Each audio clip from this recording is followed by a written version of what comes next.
வணக்கம். பீஷ்மர் திருதராஷ்டிரர்கிட்ட சொல்கிறாரு, முதல்லையே அரசவை கூடுறதுக்கு முன்னாடியே தந்தை பாசத்தை அரசவையில் நம்ம காட்டக்கூடாது. மகன் தப்பு செஞ்சால் தந்தை தண்டனை கொடுத்தே ஆகணும் அப்படின்னு சொல்கிறாரு. அரசவையில் விதிமுறைகளெல்லாம் மீறக்கூடாது அப்படின்னு சொல்லி அரசவைக்கு கூப்பிட்டு வர்றாரு.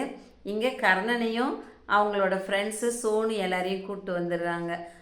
இப்போ அரசவையில் குற்றம் சுமத்தப்படுது கர்ணன் மேலே.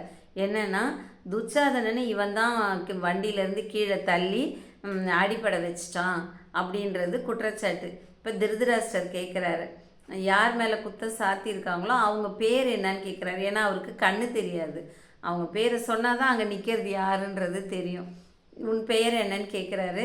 அதுக்கு கர்ணன் சொல்கிறான், தேரோட்டியின் மகன் கர்ணன் நான். தேரோட்டியின் மகன் கர்ணன், ராதையின் கர்ணன் நீதானே அப்படின்னு. ஆமாம், நான் தான். உங்கள் பிள்ளைங்களோட உயிரை நான் 2 முறை காப்பாற்றி கொடுத்துருக்கேன் அப்படின்னு சொல்கிறான் கர்ணன். கர்ணன் சொன்னவுடனே அவருக்கு ஞாபகத்துக்கு வந்துடுது. உடனே அவர் முனிவரை கூப்பிட்டு வந்தவனும் இவன் தான். மகனே துரியோதனா, நீ உயிரோடு இருக்கிறதுக்கு முக்கிய காரணம் யாருன்னா கர்ணன் தான். ஏன்னா அவருக்கு தான் தெரியும் இவன் சொன்னது தந்தை மகன் உறவு வில்லம்பை போன்றதுன்றதால தான்.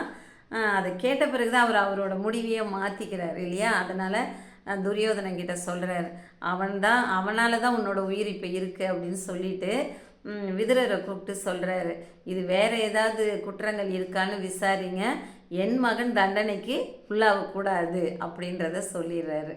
சரி, இந்த விதுரர் கேட்குறாரு, வேறு என்ன நடந்தது, வேறு குற்றங்கள் ஏதாவது இருக்கா அப்படின்னு கேட்குறாரு. அதுக்கு அங்கே இருக்கிறவங்கெல்லாம் சொல்கிறாங்க, சோனு துச்சாதனன் சொல்கிறான், சோனு என்னை வலிமையே இல்லாதவன் சொல்லி என்னை கேலி பண்ணான் அப்படின்னு. உடனே கேஸ் என்ன ஆகிடுது, மாறிடுது. திசை திரும்பி சோனுக்கிட்ட கேட்குறாங்க, நீ அந்த மாதிரி சொன்னையா அப்படின்னு. இந்த சோனு அப்போ சிரித்தது உண்மை தானே, அதனால் கம்முனே இருக்கான். அதுக்கு கர்ணன் சொல்கிறான், என் மேலே இருக்கிற தண்டனை எனக்கு தண்டனை கொடுங்க, அவனை எதுக்கு விசாரிக்கிறீங்கன்னு கேட்குறாங்க. இருந்தாலும் அந்த இடத்துல இருந்தது சோனு தானே, நீ சொன்னியா அப்படின்னு கேட்குறாங்க. சோனு ஆமான்னு ஒத்துக்கிறான். கர்ணனோட அப்பாவும் கர்ணனை திட்டுறாரு, அவன் ஒத்துக்கிட்டோம் பரவாயில்ல விடு அவன். அப்போ உடனே என்ன தண்டனைன்னா சவுக்கடி வாங்கணும், 10 சவுக்கடி. உடனே துரியோதனன் சொல்கிறான், அவன் தான் எதிர்பார்த்துட்ருக்கான் இல்லையா, 10 சவுக்கடியிலேயே இந்த அவையில் நிறைய பேர் இறந்து போயிருக்காங்க, உன் தம்பி உயிர் பழைப்பானான்னு பார்த்துக்கோ அப்படின்னு சவால் விட்டு போயிடுறாங்க. நாளை இதே கதையோடு நினைக்கிறேன். நன்றி, வணக்கம்.